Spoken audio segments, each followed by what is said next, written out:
అందరికీ నమస్తే అండి. బ్రహ్మర్షి పితామహ పత్రిజీ గారికి, వంశీ మాస్టర్ గారికి, ప్రవీణ మేడం గారికి ఆత్మ ప్రణామాలు. స్వేచ్ఛేచ్ఛ బుక్ రచయిత అయిన టార్కం సెరడారియన్ గారికి ఆత్మ ప్రణామాలు. ఈ జ్ఞానాన్ని వినడానికి వచ్చిన మీ అందరికీ కూడా నా కృతజ్ఞతలు అండి.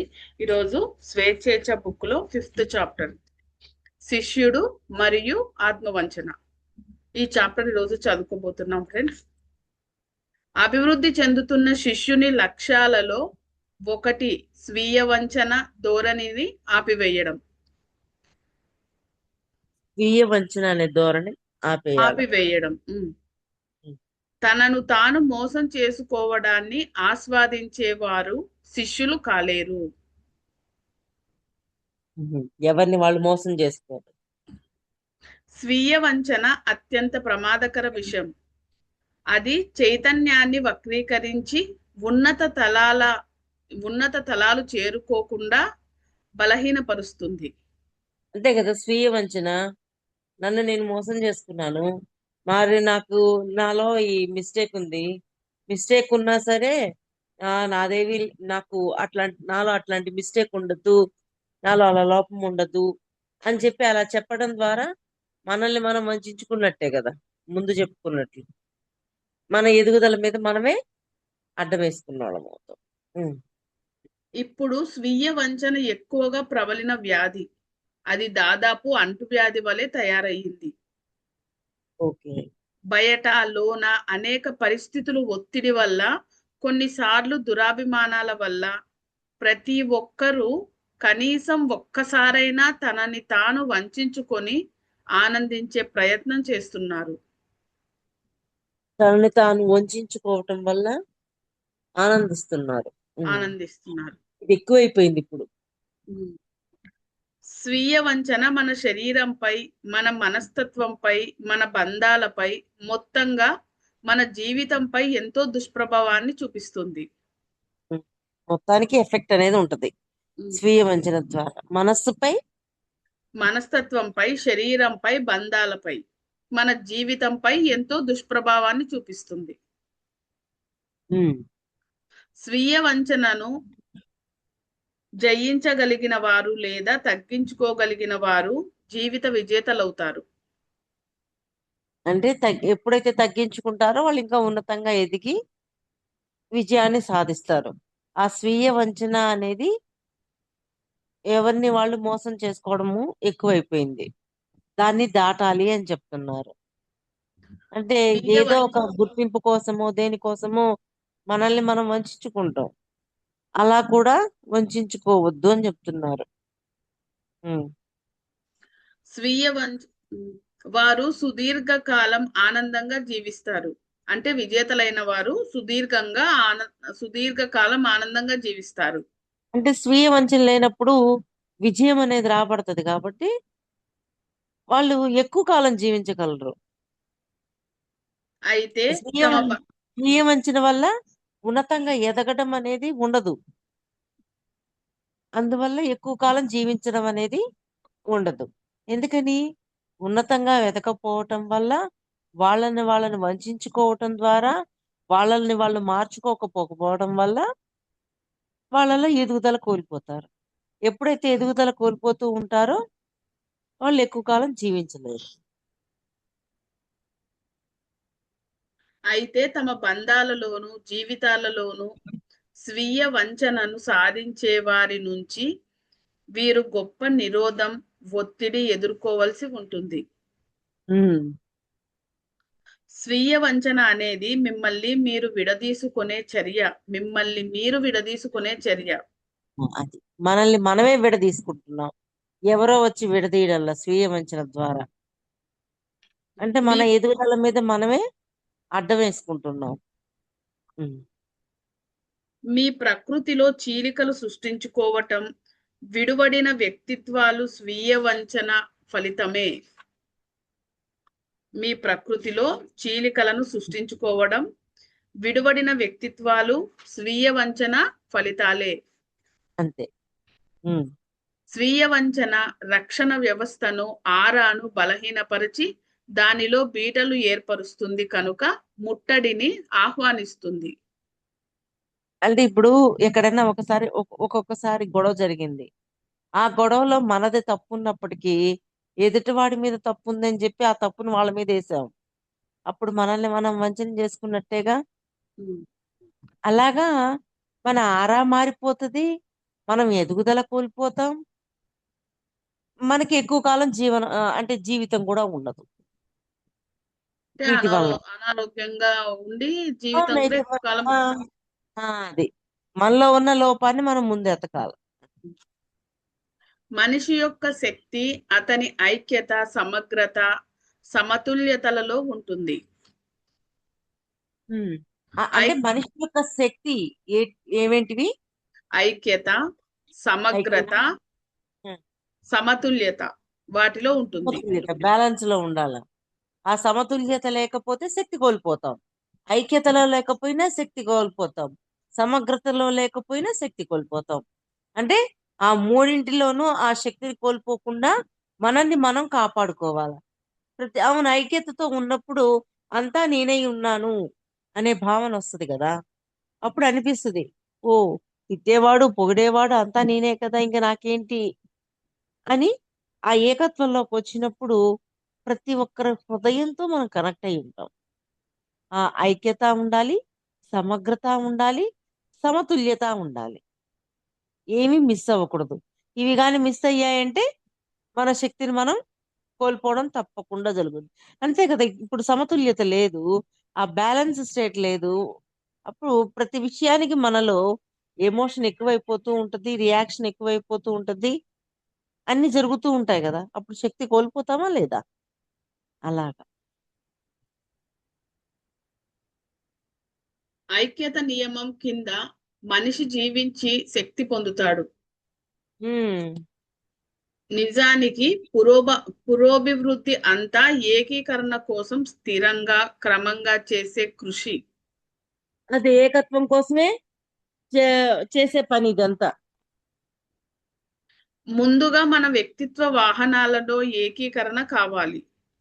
ఉమ్. తర్వాత ఆత్మ కలయిక, ఆ పైన అంతఃసారంలో ఏకత్వం. అంటే మళ్ళీ చదువులైనమ్మా. ముందుగా మన వ్యక్తిత్వ వాహనాలలో ఏకీకరణ కావాలి. మన వ్యక్తిత్వ వాహనాలంటే ఇంద్రియాలు. ఇంద్రియ. వాటితో ఏకత్వం, తర్వాత ఆత్మతో ఏకత్వం. అలాగా ఒకదాని తర్వాత ఒకటి ఆ ఏకత్వాన్ని పొందగలగాలి. ఓహో, అందరము ఆత్మస్వరూపులమే అని అన్నం మామూలే. కానీ ఆ దాంట్లో నిలబడగలగాలి కదా. అక్కడ నిలబడుతున్నామా నిలబడలేకపోతున్నామా అనేది మనం చెక్ చేసుకోవాలి. ఓ, ఇప్పుడు ఒకవేళ ఎదుటివాడిని చూడగానే ఆత్మస్వరూపమే అని అనుకున్నాం. వాళ్ళు ఏ అనుభవం పొందాలని వచ్చారో ఆ అనుభవం పొందుతున్నారు. వాళ్ళ అనుభవాన్ని మనం చూడగలగాలే తప్ప ఎందుకు వీళ్ళు ఇట్లా ఉన్నారు, ఎందుకు వాళ్ళు అట్లా ఉన్నారు అనే అభిప్రాయాన్ని ఏర్పరచకూడదు. ఓకే, వీళ్ళు ఈ అనుభవం కోసం వచ్చారు కాబట్టి ఆ అనుభవం పొందుతున్నారు అని. అలాగా ప్రతి ఒక్కరూ ఆత్మస్వరూపాలే అనే భావాన్ని మనం లోపల ఉంచుకోగలగాలి. స్వీయ వంచన ఏకీకృత శక్తి క్షేత్రాలన్నింటిలో విధ్వంసక మూలకంగా పనిచేస్తుంది. ఉమ్. స్వీయ వంచన. ఏకీకృత శక్తి క్షేత్రాలన్నింటిలోనూ ఉమ్. విధ్వంసక మూలకంగా పనిచేస్తుంది. అంతే కదా. స్వీయ వంచన ఏమవుతుంది? ఆ ఏకత్వంలో కూడా పోనీకుండా చేస్తుంది. చేస్తుంది. మనిషిలోని సహజ శక్తులు ఏకత్వం వైపు మొగ్గు చూపుతాయి మరియు అవి సహజంగానే మనిషి వ్యక్తిత్వంలో విచ్ఛిన్నం లేదా చీలికలను సృష్టించడానికి పనిచేసే శక్తులతో పోరాడుతూ ఉంటాయి. నిదానంగా మనిషిలోని సహజ శక్తులు ఏకత్వం వైపు మొగ్గు చూపుతాయి. అంటే మనలో సహజంగా కొన్ని శక్తులు ఉంటాయి, ఉమ్, అవి ఏకత్వం వైపే తీసుకెళ్ళడానికి ఉంటాయి. ఉమ్. ఉంటాయి మరియు అవి సహజంగానే మనిషి వ్యక్తిత్వంలో విచ్ఛిన్నం లేదా చీలికలను సృష్టించడానికి పనిచేసే శక్తులతో పోరాడుతూ ఉంటాయి. నిదానం చదువు. ఉమ్. మరియు అవి సహజంగానే మనిషి యొక్క వ్యక్తిత్వంలో విచ్ఛిన్నం లేదా చీలికలను సృష్టించడానికి పనిచేసే శక్తులతో పోరాడుతూ ఉంటాయి. విచ్ఛిన్నం లేదా చీలికలను చేసే శక్తులతో ఇవి శక్తులతో పోరాడుతూ ఉంటాయి. పోరాటం చేస్తూ ఉంటాయి. కాబట్టి ఇది సంఘర్షణను సృష్టిస్తుంది. అంతే కదా, కన్ఫర్మ్ గా సంఘర్షణ అనేది ఉంటది కదా. ఆ చీలికలు సృష్టించే వాటి పట్ల మరి వద్దు అనుకున్న దాని పట్ల, రెండింటి పట్ల సంఘర్షణ ఉంటది. అంటే ఎందుకని వంచన చేసుకుంటున్నాం కదా మనల్ని మనం. ఆ వంచన కాకుండా ఉండడానికి నేను వంచన చేసుకోను అని చెప్పి, అంటే ఇక్కడ ఏ ఏ ఏ కోణంలో అంటే, నాకు నేను గొప్పదాన్ని అని నేనెప్పుడు నేను వంచన చేసుకుంటూ ఉన్నా, నన్ను నేను మోసపరుచుకుంటూ ఉన్నాను. కానీ ఎప్పుడైతే ఆ వంచన చేసుకుంటూ ఉంటానో, ఆ వంచన ద్వారా మనల్ని మనం ఎదుగుదల కోల్పోయేటట్టు చేస్తూ ఉంటాము. అంతేకాకుండా శక్తిని కోల్పోయేటట్టు చేసుకుంటుంటాము మనల్ని మనం. ఆ ఏకత్వం వైపు పోనీయకుండా చేసుకుంటాము. ఇవన్నీ చేసుకుంటాం, ఒకదాని తర్వాత ఒకటి ఆటోమేటిక్ గా చేస్తూనే ఉంటాం. కాబట్టి ఇది సంఘర్షణను సృష్టిస్తుంది. స్వీయ వంచన మీలో చీలికలు సృష్టించడమే కాక, అవి మీ చైతన్య గోళంలో మీ గురించిన అనేక ఊహా చిత్రాలు సృష్టిస్తాయి. మరి మనం చెప్పుకున్నాము, ఇంద్రియాలు ఇది వేరు, చైతన్యము అంటే ఆత్మ యొక్క చైతన్యం, ఆ లెక్క చెప్పుకున్నాం. అందువల్ల ఇక్కడ మనల్ని మనం వంచుకోవటం ద్వారా ఏం చేస్తున్నాం, మన చైతన్యంలో తెలియకుండా కొన్ని ఊహా చిత్రాలను మనమే సృష్టించుకుంటున్నాం. ఎప్పుడైతే మనము ఆ ఊహా చిత్రాలను సృష్టించుకుంటూ ఉన్నామో, అసలు దాన్ని మార్చడం అనేది మర్చిపోతాం. ఆ ఊహా చిత్రాలు ఏం చేస్తాయి, మనలో మార్పు వచ్చే విధంగా ఉన్నాయి. అది వాటిలో మీ వాస్తవ గుర్తింపును వ్యక్తీకరించేది లేదే అని మీరు కాస్త ముందో వెనకో ఆశ్చర్యానికి గురి అవుతారు. అంటే ముందో వెనకో తర్వాత అర్థం అవుతుంది మన వాస్తవ గుర్తింపుని. అవును, గుర్తించలేదు అనేది మనకు అర్థమయ్యి అప్పుడు మళ్ళీ మార్చడానికి ప్రయత్నం చేస్తాం.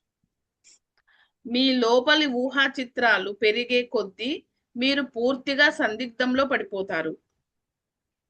ఊహా చిత్రాలు పెరగటం, ఇప్పుడు ఒకరున్నారు బయట, చాలా స్థితప్రజ్ఞత వేరు, ఆ స్థితప్రజ్ఞతో ఉంటారు. వాళ్ళు వస్తే వచ్చింది, రాకపోతే రాలేదు అని యాక్సెప్ట్ చేస్తూ నిశ్చలంగా ఉంటారు. కానీ వాళ్ళ కళలోకి వచ్చేసరికి వాళ్ళ హస్బెండ్ కనిపించగానే, వాళ్ళ హస్బెండ్ తనకి కావాల్సినవి ఇవ్వలేదని చెప్పి చొక్కా పట్టుకుని గట్టిగా కొడుతుంది. మనం భౌతికంగా ఏం సృష్టించుకున్నాం, నేను గొప్పదాన్ని, నేను నిశ్చలంగా ఉండగలుగుతున్నాను, నేను అలా ఉండగలుగుతున్నాం అని సృష్టించుకుంటున్నాం. ఓకే, ఎప్పుడైతే అలా సృష్టించుకుంటున్నామో మన అంతరంగంలో మనం చెకింగ్ చేసుకోకుండా ఉంటామా లేదా? ఆ చెకింగ్ చేయకపోవటం వల్ల ఈ ఊహా చిత్రమే ఉండిపోయిందా లేదా? ఈ ఊహా చిత్రంతో మన అంతరంగంలో ఉన్న మార్చుకోవాల్సిన దాన్ని కోల్పోతున్నామా లేదా? అది అందుకని ఈ ఊహా చిత్రాన్ని సృష్టించేసినప్పుడు మన చైతన్యంలో కూడా సృష్టించేసాం, ఇంకా మార్చుకోవడానికి ప్రయత్నం చెయ్యం, ఇంకా చూడ్డానికే ప్రయత్నం చెయ్యం, ఇంకా మార్చుకోవడానికి ఏం ప్రయత్నం చేస్తాం, ప్రయత్నం చెయ్యం కదా. అది అలా కూలిపోతాం మనలో మార్పు తెచ్చుకోవడానికి. అనేక మానసిక సమస్యలు ఈ సందిగ్ధం వల్లనే ఏర్పడతాయి. మీరు మీ స్థిరత్వాన్ని, ఆత్మవిశ్వాసాన్ని కోల్పోయి భయంతో ప్రవర్తిస్తారు. అంటే ఆ స్థిరత్వం కూడా పోయింది కదా, ఆ స్థిరత్వం పోయి భయంతో మన ప్రవర్తన మారిపోతుంది. ఎందుకని మార్చుకోలేదు కదా, వంచన చేసుకున్నాం, మోసం చేసుకున్నాం. నేను గొప్పదాన్ని, నన్ను మోసం చేసుకున్నాను, వంచన చేసుకున్నాను, అప్పుడు మార్చుకోవడానికి లేదు. అందువల్ల స్థిరత్వం ఎక్కడ ఉంటది, ఉండదు కదా. ఎప్పుడైతే నాలో ఉన్నదాన్ని నేను మార్చుకుంటూ సరి చేసుకుంటూ ముందుకెళ్తానో అప్పుడు స్థిరత్వం ఉంటది. నేను గొప్పదాన్ని అని నేను వేసేసుకున్నాను, ఇంకా మార్చుకోవడానికి లేదు. అప్పుడు స్థిరత్వం ఎట్టుంటది? ఉండదుగా. అలాగా. మీ ఊహా చిత్రాల గుర్తింపు మార్చుకోవడం ద్వారా మిమ్మల్ని మీరు రక్షించుకోబోతారు. హ్మ్. మనల్ని మనం రక్షించుకోవాలి అంటే ఊహా చిత్రాలను గీసేయకూడదు. మనల్ని మనం వంచన చేసుకోకూడదు. హ్మ్. మనస్సులోను ప్రవర్తనలోనూ ఉన్న అస్థిరత్వం భౌతిక శరీరంపై పడి సమస్యలు ఏర్పడతాయి. హ్మ్. మరి మార్చేసుకున్నామని మనం అనుకున్నాం. మార్చలేదు లోపల. అంతరంగంలో మార్చలేదు, మనస్సులో మార్చలేదు. మరి ఏదో ఒక టైంలో దాని ప్రభావం బయటికి కనిపించదా? కనిపిస్తుంది. తప్పకుండా కనిపిస్తది. అప్పుడు అనుకుంటాం, బాబోయ్! నాకు నేనుగా ఎంత గొప్పగా చూసుకున్నాను. నాలో ఇంతుందా అనేది అప్పుడు అర్థమవుతది. అప్పుడు కూడా అర్థం చేసుకోకుండా, ఇది నేను గాదులే, నేను అలా ఉండనులే అని వంచన చేసుకున్నామా అయిపోయింది మళ్ళీ. స్వీయ వంచన, అబద్ధాలు, నటన, కపటత్వం, దురాభిమానాలతో ప్రారంభమై ఒక చారిత్రక వ్యక్తితో గుర్తించుకోవడం వరకు వెళ్తుంది. హ్మ్. మనం నకిలీ క్రీస్తులు, సెయింట్ పాళ్ళు, క్లియోపాత్రాలు, నెపోలియన్ల గురించి వింటూ ఉంటాము. దురదృష్టవశాత్తు మనుష్యులు తమను తాము వంచించుకోవడమే కాక ఇతరులను కూడా వంచిస్తారు. అంటే తమను తాము వంచించుకోవటమే కాక, మళ్ళీ ఈ ఇతరులను ఎఫెక్ట్ కూడా ఉంది మళ్ళీ. ఎదుటి వాళ్ళని కూడా వంచిస్తాం. స్వీయ వంచన అనే అనారోగ్యం నుంచి కొంతమందికి స్వస్థత చేకూర్చడం తేలికే. హ్మ్. కానీ ఇతరులతో వంచించబడిన వారికి స్వస్థత చేకూర్చడం చాలా కష్టం. అంటే మన వంచనని అయితే మనం మార్చుకోవచ్చు కానీ, ఎదుట వాళ్ళు వంచనకు గురైనప్పుడు వాళ్ళని మార్చడం మన వల్ల కాదు. వాళ్ళకి వాళ్ళే మార్చుకోవాలి. మనం ఏం చేయలేం. అంతేకాక ఎవరైనా తన వంచనను చూసు ఎవరైనా తన వంచనను చూసుకోగలరు. కానీ తాను వంచిన వారిని బాగు చేయటానికి చాలా ధైర్యము, నిజాయితీ, గొప్ప తెలివి అవసరమవుతుంది. మరి ఎదుటి వాడిని వంచాం. వంచినప్పుడు ఆ వంచన నుంచి బయటికి తీసుకురావాల్సిన డ్యూటీ మనకి ఉండి మనం తీసుకురావాలి అని అనుకుంటే చాలా నిబద్ధతతో ఉండాలి. చాలా శక్తి ఉపయోగించాలి. అన్నీ చేయాలి. కానీ వాళ్ళు గాని గుర్తించారే అనుకోండి, వాళ్ళకి వాళ్ళు ఫాస్ట్‌గా మారిపోతారు. అంటే మనల్ని మనం వంచించుకోవడం కంటే కూడా ఎదుటివాడిని వంచన చేయటం అనేది ఇంకా డేంజరస్. పాయింట్ అర్థమైందా? అర్థమైందండి. అంతేకాక ఎవరైనా తన వంచనను చూసుకోగలరు. కానీ తనను తాను వంచిన వారిని బాగు చేయడానికి చాలా ధైర్యం, నిజాయితీ, గొప్ప తెలివి అవసరం. వంచన హ్మ్. అనేక రంగాలలో ఉంటుంది. ముఖ్యంగా మత, ఆర్థిక, రాజకీయ రంగాలలో ఉంటుంది. హ్మ్. వీటన్నిటిలో ఉంటది వంచన. హ్మ్. ప్రజలు తమను తాము వంచించుకోవడాన్ని ఆనందించడమే కాక ఇతరులను వంచడాన్ని మరింతగా ఆస్వాదిస్తారు. అదే చెప్పేది. ఇంకా డేంజరస్. ఆస్వాదించడం వల్ల డేంజరే అవుతది గదా! హ్మ్. అయితే మీరు ఇతరులకు ఏమిస్తే దానినే దైవ నియమం మీకు తిరిగిస్తుంది. అందుకే. ఇక్కడికొచ్చేసిందా లేదా? ఏది ఇస్తే అదే అది వస్తుంది. పొందుతాం. అందుకని ప్రాచీన మనం వంచన ఇచ్చాము అంటే మనకు వంచన తిరిగి వచ్చి తీరుతుంది. ప్రాచీన కాలంలో వంచనను బానిసల గొలుసులాగా భావించేవారు. హ్మ్. స్వీయ వంచనలోని 13 విషయాలు. ఒకటి, హ్మ్. మనని మనం తప్పుదోవ పట్టించుకోవడం.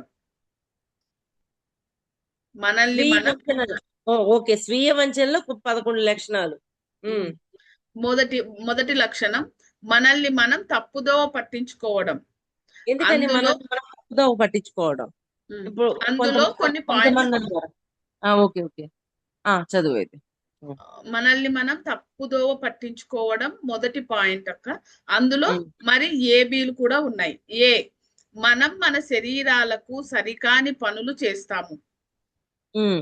సరికాని ఆహారాలు తినడం, హాని చేసే పానీయాలు తాగడం, పొగ తాగడం, మాదక ద్రవ్యాలు ఉపయోగించడం వంటి వాటితో మన శరీరానికి సరికాని నిర్దేశకత్వం ఇస్తాము. అవును.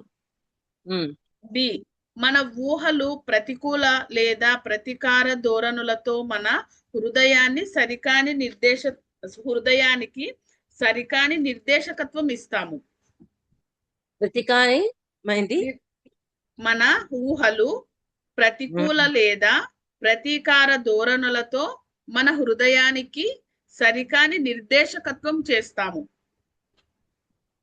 ఉమ్, సి, మతోన్మాదం, పక్షపాతం, మూఢనమ్మకాలు, ముఖ్యంగా దురాభిమానాలు మరి అబద్ధాల ద్వారా మన మనస్సుకు సరికాని నిర్దేశకత చేస్తాము.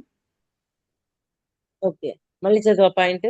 మతోన్మాదము, పక్షపాతము, మూఢనమ్మకాలు, ముఖ్యంగా దురాభిమానాలు మరియు అబద్ధాల ద్వారా మన మనస్సుకు సరికాని నిర్దేశకత ఇస్తాము.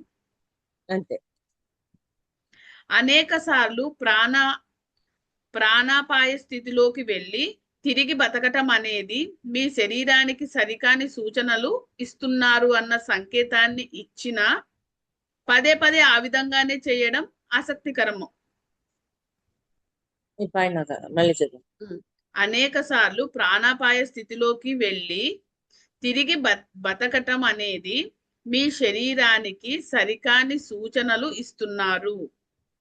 అంటే తిరిగి బ్రతకాలి అనుకున్నప్పుడు సరికాని సూచనలు ఇస్తున్నారు అన్న సంకేతాన్ని ఆ అనే సంకేతాన్ని ఇచ్చిన పదే పదే మీరు ఆ విధంగానే చేయడం ఆసక్తికరంగా ఉంది అంటున్నారు. ఓకే, ఓకే, పదే పదే అదే సంకేతాలు ఇస్తున్నాం. ఇవ్వటం వల్ల మన శరీరం తిరిగి శక్తిని పుంజుకోదు, మరణాన్ని దాటలేము. మళ్ళీ ఒకసారి చదువుతాక. అనేక సార్లు ప్రాణాపాయ స్థితిలోకి వెళ్ళి తిరిగి బతకటం అనేది, ఎన్నోసార్లు ప్రాణాపాయ స్థితిలోకి వెళ్ళి మళ్ళీ తిరిగి బతకటం అనేది మీ శరీరానికి సరికాని సూచనలు ఇస్తున్నారు అవును. అన్న ఇప్పుడు సంకేతాన్ని ఇచ్చిన ఒక ఆవిడ ఉంది, మరణం చివరి దాకా పోయింది, అంచుల్లాకా పోయింది. అప్పుడు కర్మ లెక్క చూసుకుంది. కర్మ లెక్క చూసుకున్నప్పుడు కర్మ లెక్క చూసుకుని క్షమాపణ చెప్పుకున్నాక మళ్ళీ తిరిగి బ్రతికింది. ఓకే, పాయింట్ అర్థమవుతుందా మాస్టర్స్? ఎప్పుడైతే అలాగా బ్రతకగలిగింది, కానీ సరికాని సూచనలు ఇచ్చింది. నేను భూమి మీద నేను ఇంకా జీవించలేను, నాకు ఈ జీవితం వద్దు, నాకు అంటే ఇదంతా నాకు చాలా నొప్పినిస్తుంది, ఈ సంకేతాలు ఇస్తున్నాం. లేదు, నేను ఇంకా భూమి మీద జీవించాలనుకుంటున్నాను, నేను ఇంకా ఎంతో నేర్చుకోవాలి, నేను ఇంకా దివ్యత్వాన్ని పొందాలి అనుకున్న సరి అయినవి ఇచ్చినప్పుడు మరణాన్ని దాటగలుగుతాం. అలా కాకుండా నాకు ఈ జీవితం వద్దు, ఇంకా చాలు, ఈ శరీరం తుచ్చం, ఇట్లాంటివన్నీ అనుకుంటూ ఉన్నాం. అప్పుడు మళ్ళీ దాన్ని ఎలా దాటగలుగుతాం? దాటలేం కదా. అది ఆ పాయింట్ చెప్తున్నారు ఆడ. సరి అయిన సంకేతాలు ఇస్తే దాన్ని దాటుతాం, సరికాని సంకేతాలు ఇచ్చినప్పుడు దాటలేము అని చెప్తున్నారు. అవునక్క, సరి అయిన సంకేతాలు ఇచ్చినప్పుడు మనం ప్రాణాపాయ స్థితిలోకి ఎందుకు వెళ్తాం? సరికాని సంకేతాలు ఇచ్చినందుకు ప్రాణాపాయ స్థితిలోకి వెళ్ళి మళ్ళీ బతికినా కూడా మళ్ళీ అలాంటి సంకేతాలే ఇస్తున్నాము, అదే కదా ఆసక్తికరం అంటున్నారు. ఇస్తూ ఉన్నాము, మళ్ళీ ఇంకొకసారి మళ్ళీ పడిపోతాం. అది మనం ఆ సంకేతాలను నమోదు చేస్తాము, కానీ అది ఇచ్చే సందేశాన్ని పట్టించుకోము. అది దాని వల్ల వచ్చే పరిణామాలను కూడా మనం పట్టించుకోము. ఇది శరీరపు సమగ్రత, ఐక్యతలపై ప్రభావం చూపుతుంది. దానివల్ల చీలికలు ఏర్పడి మన భౌతిక, ఉద్వేగిక, మనోప్రకృతుల ఆరోగ్యకరమైన విధానాలు పరిస్థితులలో పనిచెయ్యవు. మళ్ళీ చదవాలైనా. ఇది శరీరపు సమగ్రత, ఐక్యతలపై ప్రభావం చూపుతుంది. సమగ్రత, ఐక్యతలపై మనం ముందు చెప్పుకున్నాం కదా, సమతుల్యత, సమగ్రత, ఐక్యత ఉన్నప్పుడు శక్తిని కోల్పోకుండా ఉంటాం. మరి ఇవన్నీ లేనప్పుడు ఆ శక్తిని కోల్పోతాం. శక్తిని కోల్పోతే మరణం రాదా? అది దానివల్ల చీలికలు ఏర్పడి మన భౌతిక, ఉద్వేగిక, మనోప్రకృతులు ఆరోగ్యకరమైన విధానాలు అలాంటి పరిస్థితులలో పనిచెయ్యవు. అలాంటి పరిస్థితుల్లో అవి పని పని చేయవు. చెయ్యవు. ఉమ్, ఒకటో పాయింట్ మనని మనం తప్పుదోవ పట్టించుకోవడం. దాంట్లో ఏబిసి చదివాము. ఇప్పుడు రెండవ పాయింట్ మనం మనతో అబద్ధాలు చెప్పుకుంటాము. ఇది రెండవ ఉమ్, పాయింట్. ఉమ్. మనం ఈ పని చేసి మన అబద్ధాలను నమ్మినట్లు నటించి అవే నిజమైన సత్యాలుగా భావిస్తాము. అంటే అవి అబద్ధాలు అవి తెలుసుకోగలగటం అనేది ఒక ఎత్తు, కానీ అవే సత్యం అని నమ్మాం అనుకో మళ్ళీ ఎఫెక్ట్ వస్తుంది. అబద్ధాన్ని మనం అబద్ధంగా చూడగలగాలి. అబద్ధం అని గుర్తించక సత్యం అని గుర్తిస్తే మళ్ళీ ఎఫెక్ట్ వస్తుంది అంటున్నా. మనం తెలిసే అబద్ధాలు ఆడుతున్నాము. కొంతకాలం ఉమ్, తర్వాత వాటి గురించి విచారించం. ఆ పైన వాటినే నమ్ముతాము. అంటే అక్కడ నేను ఆ మాట ఎందుకు మాట్లాడాల్సి వచ్చింది, ఎలా మాట్లాడాల్సి వచ్చింది, దేనికోసం అలా మాట్లాడాను అని విచారించాలి. అబద్ధం ఎందుకు చెప్పాను, ఇప్పుడు ఒక అబద్ధం చెప్పటం వల్ల అక్కడ 2 ప్రాణాలు కాపాడబడ్డాయి. ఓకే, ఆ అబద్ధం చెప్పటం వల్ల ప్రాణాలు కాపాడగలిగాను అన్న విచారణ చేసి అక్కడ ఎందుకు చెప్పాను అన్న అవగాహన తెచ్చుకున్నప్పుడు అది దాని యొక్క మంచిదవుతుంది. ఎఫెక్ట్ ఉండదు. విచారణ చేయకుండా అలాగే వదిలేసామనుకో దాంట్లోనే ఉండిపోతాం. ఆ రోజు నేను వాళ్ళిద్దరి ప్రాణం కాపాడడం కోసం అబద్ధం ఆడాను అని విచారణ చేశాక రేపు ఇంకొకసారి అటువంటి సిచ్యువేషన్ రాకుండా మనం చూసుకోగలుగుతాం. మాట్లాడేశాను అయిపోయింది, కానీ అట్లాంటి సిచ్యువేషన్ మళ్ళీ వచ్చినప్పుడు మళ్ళీ అదే అబద్ధం మొదలు పెడతాం. అలా పెట్టకుండా ఉండాలి అంటే విచారణ చెయ్యండి అని చెప్తున్నాడు. విచారణ చేసినప్పుడు అక్కడ ఆ సిచ్యువేషన్ కి నువ్వు ఎందుకు అలా మాట్లాడావో క్లారిటీ తెచ్చుకున్నప్పుడు అట్లాంటి సిచ్యువేషన్ ఇంకొకసారి రాకుండా చూసుకుంటాం. అది మన ప్రకృతి గొప్ప గణన యంత్రం. దానిలో మనం మామూలుగా కాదు గణన యంత్రం అది ప్రకృతి. దానిలో మనం అబద్ధాలు అంశాలుగా పెడితే అది వాటి నిర్దేశకత్వంలోనే పనిచేసి మనం ఊహించని ఫలితాలను ఉత్పత్తి చేయటమే కాక తాను నిర్మించబడిన లక్ష్యాలను భిన్నంగా పనిచేయటం వల్ల అది కూడా పాడైపోతుంది. మళ్ళీ దానికి కూడా ఎఫెక్ట్ ఉంటుందని చెప్తున్నారా? మళ్ళీ చెప్పు. మళ్ళీ చెబుతాను. మన ప్రకృతి గొప్ప గణన యంత్రం, కంప్యూటర్. దానిలో మనం అబద్ధాలు అంశాలుగా పెడితే కంప్యూటర్లో అబద్ధాలు అంశాలుగా పెడితే అది వాటి నిర్దేశకత్వంతోనే పనిచేసి మనం ఊహించని ఫలితాలను ఉత్పత్తి చేయటమే కాక తాను నిర్మించబడిన లక్ష్యాన్ని భిన్నంగా పనిచేయడం వల్ల అది కూడా పాడైపోతుంది. అంటే ఇక్కడ ప్రకృతికి ఎఫెక్ట్ చూపించడం అని కాదు, మనం ఏది ఇస్తే అది పొందుతాం అనే దాన్ని ఆ కోణంలో చెప్తున్నారు ఆయన. ఇప్పుడు ప్రకృతిలోకి మనం ఇది రిలీజ్ చేసాం, మరి తిరిగి అదే వస్తుంది కదా, ఆ కోణంలో చెప్తున్నారు ఆయన. యాక్చువల్ గా అది ఇయ్యాలనుకున్నది ఇయ్యకుండా మనం పెట్టినందుకు దానికి సంబంధించింది ఇచ్చి అది కూడా పాడైపోతుంది. ప్రకృతి ఇవ్వాలనుకుంది కూడా పోయింది కదా అక్కడ. పోయింది. మనం ఇచ్చినందుకు అది కూడా పాడైపోతుంది. ఆ గణన యంత్రం కూడా పాడైపోతుంది అంటున్నారు. అందుకే కదా పాడైపోతుంది అంటే దాని నుంచి పొందాల్సింది పొందలేకపోతాం. మన మనో కంప్యూటర్ కూడా మన స్వీయ కదా. ఒక్కొక్కసారి మనం కోరుకోవడం కంటే కూడా ప్రకృతి ఏమి ఇస్తుందో దాన్ని గమనించుకోవడం బెటర్ అంటారు. అవునక్క, నిజమే. మన మనో కంప్యూటర్ కూడా మన స్వీయ కొనసాగింపుకి ప్రకృతి నియమాలకు వ్యతిరేకంగా ఉన్న అంశాలతో వ్యవహరిస్తే తన సామర్థ్యం కోల్పోతుంది. అంటే మన మనస్సు యొక్క గణన యంత్రాంగం వాటికి వ్యతిరేకంగా కానీ ఉంటే తన సామర్థ్యం కోల్పోతుంది. అంటే శక్తి కోల్పోతే, సామర్థ్యం కోల్పోతే, అన్ని కోల్పోతుంది. అందుకే ప్రకృతి నియమాలు అనేవి ఉంటాయి, హింస చేయకూడదు అని. హింస చేయకుండా ఉండాలి కాబట్టి ఎప్పుడైతే హింస చేయకుండా ఉంటామో అప్పుడు మనకంతా మంచి జరుగుతుంది. బీ పాజిటివ్ అంటారు, ఎప్పుడు పాజిటివ్ గా ఆలోచించు అంటారు. ఎప్పుడైతే పాజిటివ్ గా ఆలోచిస్తూ ఉంటామో మనకు అన్ని అందించబడుతూ ఉంటాయి. అందుకే ఇన్ని వేల సంవత్సరాల తర్వాత కూడా మనం పరస్పరం చంపుకోవడం ద్వారా పరిష్కరించుకుంటున్నాము. ఉమ్. మన మరి కం గణనయంత్ర మన మనసు యొక్క గణనయంత్రంలో చంపడం అనేది పెట్టాము. అందుకే మళ్ళీ చంపుకోవడం ద్వారానే జరుగుతుంది పరిష్కారం అక్కడ పని. అవుతుంది. ఉమ్, పరిష్కారం అవుతుంది. అది మనం మన మనస్సులో ఎవరిని ఇబ్బంది పెట్టకూడదు, ఎవరిని బాధ పెట్టకూడదు అని మనం పెట్టాం మన గణనయంత్రంలో. అప్పుడు ఏమవుతుంది? ఎవరిని ఇబ్బంది పెట్టకూడదు, బాధ పెట్టకూడదు అనే కోణంలో ఆలోచిస్తూ ఉమ్, జాగ్రత్త పడుతూ వెళ్తాము. హింస తగ్గుతుందా లేదా అప్పుడు? తగ్గుతుంది. మన కంప్యూటర్ ఆరోగ్యంగా లేదు. దానిలో అనేక వేల అంశాలు జీవితానికి వ్యతిరేకంగా పెట్టేశాము. ఆ, మన కంప్యూటర్ అంటే మన మనస్సు అనే మన కంప్యూటర్. మనసు. ఉమ్, ఉమ్. మన కంప్యూటరు ఆరోగ్యంగా లేదు. దానిలో ఉమ్. అనేక వేల అంశాలు జీవితానికి వ్యతిరేకంగా పెట్టాము.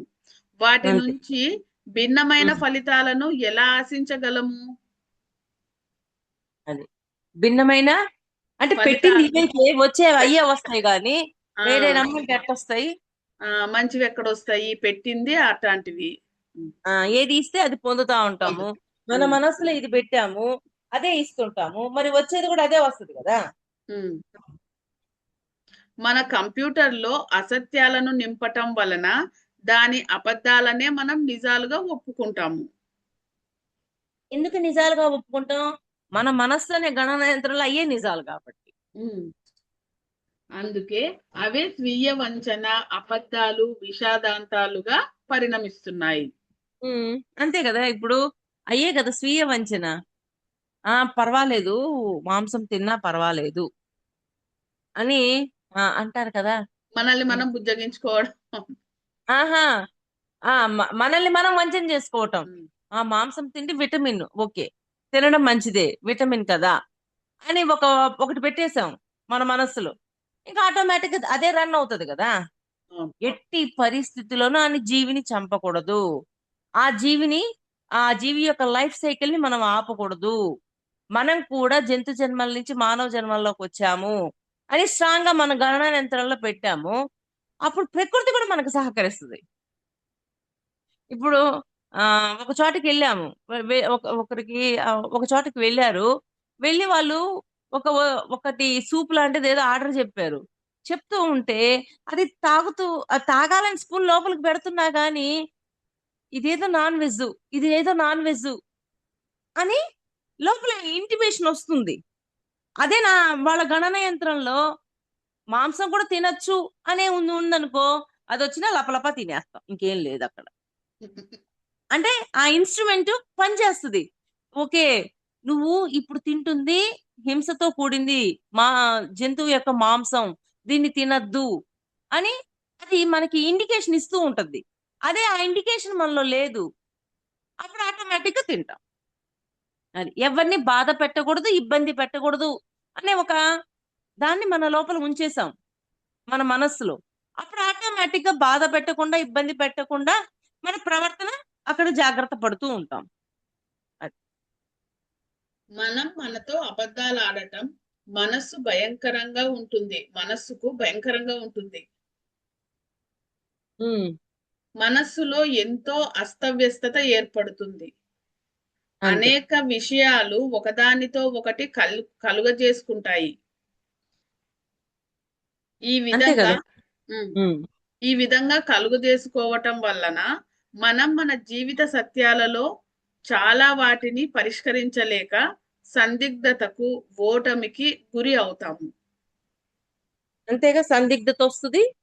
అవునా, ఇప్పుడు మాంసం తినాలా వద్దా, ఈ సందిగ్ధత వస్తుందా రావట్లేదా? ఎందుకని మనం స్ట్రాంగ్ గా చెప్పుకోవట్లేదు. మనం స్ట్రాంగ్ గా ఇన్స్ట్రక్షన్స్ ఇచ్చి స్ట్రాంగ్ గా ఉన్నాము అనుకో, అక్కడ పరిస్థితులు కూడా మారిపోతాయి. అంటే మన మనస్సు అనే గణన యంత్రంలో ఎటువంటి నియమాలను ఉంచుతున్నాము అనేది మనం గమనించుకోవాలి. విశ్వ నియమాలను ఉంచుతున్నామా, వ్యక్తిగత నియమాలను ఉంచుతున్నామా? అంటే విశ్వ నియమాలను ఎప్పుడైతే ఉంచుతామో అప్పుడు మన యొక్క ప్రవర్తన, ఇందాక చెప్పినట్టు మన సమగ్రత, ఐక్యత, సమతుల్యత అన్ని చక్కగా ఉంటాయి కాబట్టి శక్తిని కోల్పోకుండా ఉంటాం. మన ప్రకృతి ఓటమి కోసం సృష్టించబడలేదు. అది అభివృద్ధి, పురోగతి, వికాసం, విజయాల కోసం సృష్టించబడింది. ఇది వ్యక్తిగత ప్రకృతి గురించి చెప్తున్నారు. మన ప్రకృతి కాదక మానవ ప్రకృతి, సారీ. ఓకే. మానవ ప్రకృతి ఓటమి కోసం సృష్టించబడలేదు. అది అభివృద్ధి, ఉమ్, పురోగతి, వికాసం, విజయాల కోసం సృష్టించబడింది. ఉమ్. అంటే మానవత్వం ఉండాలిగా. ఆ ఉమ్, మానవ ప్రకృతి ఉమ్. వీటన్నిటిలో ఉన్నప్పుడే ముందుకెళ్తది. వెల్- ఎందుకని పరమాత్మ ఈ దేహాన్ని గిఫ్ట్ గా ఇచ్చారు. మరి ఈ సృష్టిలో అన్ని మంచి పనులు చేయాలి కదా మనం. మనం సరికాని అంశాలతో ఆ ప్రకృతిని పాడు చేయకపోతే ఉమ్, అది సరిగా నడుస్తుంది. అంతే కదా. సందిగ్ధతలో ఉన్న మనస్సు సందిగ్ధతతో కూడిన జీవితాన్ని సృష్టిస్తుంది. మన అంటే జీవితం మన ఇప్పుడు చైతన్యపు ప్రతిబింబం. అంటే సందిగ్ధంలో ఉన్నాం, అది చెయ్యాలా వద్దా. బాధ పెడితే పెట్టాంలే అని అనుకోవచ్చు, బాధ పెట్టకూడదు అని రెండు పడవల్లో కాలేసాం. కానీ ఫైనల్ గా ఒకదాని మీదే ఉన్నప్పుడు చక్కగా ముందుకెళ్తాం. కానీ ఆ సందిగ్ధం అనేది ఒకానొక టైంలో తప్పకుండా వచ్చి తీరుతుంది. అది క్లారిటీ రావడానికి కొంచెం టైం పడుతుంది. అందువల్ల ఆ సందిగ్ధత అనేది కొంత టైం ఉంటుంది. దాన్ని కూడా దాటేయాల. ఆ సందిగ్ధాన్ని కూడా దాటి సరి అయిన సూత్రాన్ని మన మనసుకి ఇవ్వాలి. ఉమ్, మనం మన మనసులను ఐక్యపరచి సమగ్ర సమగ్రీకరించి స్వస్థపరచటం మనకు గొప్ప బహుమానం. ఇప్పుడు అంతకు ముందు అంతా మాంసాహారం తినడం బలము మంచిది అనేది ఉంది. ఇప్పుడు తినకూడదు అనేది ఉంది. ఈ రెండింటి మధ్య సందిగ్ధత అనేది ఉంటది. అది కొంతకాలం నడుస్తుంది. ఫైనల్ గా ఆన్సర్ ఎటు తీసుకుంటున్నాం అనేది మన మీద ఆధారపడి ఉంటది. అది ఐక్యత, సమగ్రత, ఆరోగ్యాల పునాదిపై నడిచే జీవితాన్ని సృష్టిస్తుంది. ఉమ్ మరో మరో ఆసక్తికరమైన విషయం ఏమిటంటే అబద్ధాలు అతి క్లిష్టమైన వలలను అల్లుతాయి. ఉమ్ వ్యక్తిగతంగా, జాతీయంగా, అంతర్జాతీయంగా ఇది వాస్తవం. మళ్ళీ చదవాలేను. మరో ఆసక్తికరమైన విషయం ఏమిటంటే అబద్ధాలు అతి క్లిష్టమైన వలలను అల్లుతాయి. అవును. ఉమ్ వ్యక్తిగతంగా, జాతీయంగా, అంతర్జాతీయంగా ఇది వాస్తవం. అంటే వ్యక్తిగతంగా జాతీయంగా అంతర్జాతీయంగా ఇది వాస్తవమే. అంటే వ్యక్తిగతంగా అబద్ధం ఆడినా కూడా వాళ్ళని సృష్టిస్తుంది. జాతీయంగా అంతర్జాతీయంగా ఎక్కడైనా అబద్ధాలు ఆడినాయి కొన్ని వలల్ని సృష్టించేస్తుంది. మనం స్పష్టంగా చూడగలిగితే యుగాలు తరబడి మానవ జాతి తన అబద్ధాల వలలో చిక్కుకోవడం కనుగొంటాము. ఉమ్ అబద్ధాలకు వ్యతిరేకంగా అబద్ధాలతోనే పోరాటం మన వలను మరింత దృఢంతరం చేస్తుంది. ఉహు. ఒక మనం చే అబద్ధాన్ని కాదు కాదు ఒక మాట అంటారు కదా. ఒక అబద్ధాన్ని కప్పిపుచ్చడం కోసం 10 అబద్ధాలు ఆడాల్సి వస్తుంది అని అంటారు. అంటే అవును. ఈ ఒక్క అబద్ధంతో వచ్చిన వల ఇంకొంచెం ఈ 10 అబద్ధాలతో స్ట్రాంగ్ అయిపోతుంది. అంటే ఆ అబద్ధము చాలా డేంజర్ అని చెప్తున్నారు అయితే. మనం చేసేది అదే. ఈ చర్యలలో మనం అబద్ధాలను గుణిస్తాము. ఉమ్ నిజానికి మనం చేయవలసింది సత్యము, నిరాడంబరత, నిజాయితీలతో అబద్ధాలను నిర్మూలించటం. ఓకే. ఉమ్ సామూహిక అంటే సత్యము ఏంటి సత్యము నిరాడంబరత, నిరాడంబరత. ఆ, నిజాయితీలతో అబద్ధాలను నిర్మూలించాలి. ఉమ్ సామూహిక అసత్యాలు తుఫానుల తుఫానుల కేంద్రకాన్ని రూపొందిస్తాయి. ఉమ్ సామూహిక అసత్యాలు తుఫానుల కేంద్రకాన్ని రూపొందిస్తాయి. అది భూకంపాలకు కూడా అవుతాయి అని ప్రాచీనులు చెప్పేవారు. ఉమ్ సామూహిక మానసంలో కల్లోలాలే ప్రకృతి శక్తుల కల్లోలానికి కారణం అన్నది శాస్త్రీయంగా నిర్ధారించబడుతోంది. మరి మానసికంగా వచ్చే ఈ కల్లోలాల వల్లే కదా ప్రకృతి శక్తుల్లో కూడా ఆ కల్లోలాలు తీసుకొస్తున్నామా లేదా. మన మనసులో ఆ ఆ దేశం వాళ్ళు ఈ దేశం వాళ్ళు మంచోళ్ళు, ఈ దేశం వాళ్ళు మంచోళ్ళు కాదు, అట్లా ఏదో ఒక విధంగా మన లోపల సృష్టించాం. అప్పుడు ఆటోమేటిక్ గా మన రియాక్షన్ కూడా అదే అవుతుంది కదా. ప్రకృతిలో కూడా అట్లాంటి ఇబ్బందులే జరుగుతాయా లేదా? ఉమ్. అంటే సామరస్ వాళ్ళు కూడా మనలాగే భూమి మీద అనుభవాల కోసం వచ్చారు. వాళ్ళు దైవమే, నేను దైవమే, ఇలాగ దైవంగా మారడానికి వచ్చాము అని ఈ అభిప్రాయాల్ని పెంచినప్పుడు అక్కడ అల్లకల్లోలాలనేమి ఉండవు కదా. అది సామూహిక అసత్యాలు అంటున్నారు, అంటే గుంపు అందరూ కలిసి చేసే అసత్యాలు అంటారా అక్క? సామూహిక. సామూహిక అసత్యాలు ఉమ్. తుఫానుల కేంద్రకాన్ని రూపొందిస్తాయి. అంతే కదా, కేంద్రం అదే అవుతుంది కదా. కొంతమంది అది భూ సమూహంగా చేరి ఆ దేశం మీద దండెత్తాలి, ఈ దేశం మీద దండెత్తాలి అని సామూహికంగా అనుకున్నారు కదా. అప్పుడు ఎఫెక్ట్ ఉంటది కదా ఎక్కువ ఇంకా. ఉమ్. ఉమ్. తర్వాత అది భూకంపాలకు కూడా కారణం అవుతాయి అని అవును, ప్రాచీనులు ఇది చెప్పేవారట. భూకంపాలు ఎందుకు వస్తున్నాయి? మనం అంతకు ముందు వేసిన బాంబ్ బ్లాస్ట్లు వీటన్నిటి వల్లే కదా. ఉమ్. మనం ఏదైతే ప్రకృతికి ఇచ్చామో అదే కదా పొందుతున్నాం. ఉమ్. ఉమ్. అవునా. మరి ఆ భూకంపాలు వచ్చినప్పుడు అక్కడ ఇరకపోతున్నావా లేదా? ఉమ్. ఉమ్. సామరస్యత సమగ్రతల పర్యవసానాలే విజయం. ఉమ్. సామరస్యత సమగ్రతల పర్యవసానాలే విజయం. సంపద తమ మూలంలోని సామరస్యత వల్లనే ప్రకృతి వికసిస్తుంది. ఉమ్. అదే. పక్షులు పాడుతున్నాయి. ప్రకృతి సామరస్యతకు భంగం వాటిల్లటం వల్లనే ప్రకృతిలో విధ్వంసం చర్యలు చోటు చేసుకుంటూ ఉన్నాయి. అంతే. మన మనస్సులు హృదయాలలో గందరగోళం ఉంటే మన జీవితాలు గందరగోళంగా తయారవుతాయి. మరి ప్రస్తుత లోపలంతా ఉంది గందరగోళం అయినప్పుడు మన జీవితంలో గందరగోళం కాక ఏమవుతుంది? సమతుల్యత ఎక్కడ ఉంటది? ఉండదు కదా. ఉండదు. ప్రస్తుత జీవితాలు ఈ విధంగానే ఉంటున్నాయి. ఉమ్. స్వీయ వంచనే అనైక్యత. దేశాలన్నిటి మధ్య ఐక్యతే మనల్ని వలలో నుంచి తప్పించే మార్గం. స్వీయ ఉమ్. వంచనే అనైక్యత అంటున్నారు. ఉమ్. దేశాల దేశాలన్నింటి మధ్య మధ్య ఐక్యతే. ఉమ్. దేశాలన్నింటి మధ్య ఐక్యతే మనలని వలలో నుంచి తప్పించే మార్గం. అంటే ఐక్యతలోకి వెళ్తేనే ఆటోమేటిక్ గా వంచన నుంచి బయటికి రాగలం. స్వీయ వంచనలోనే ఉన్నాము అనుకోండి, ఐక్యతలోకి పోలేము అని చెప్తున్నారు.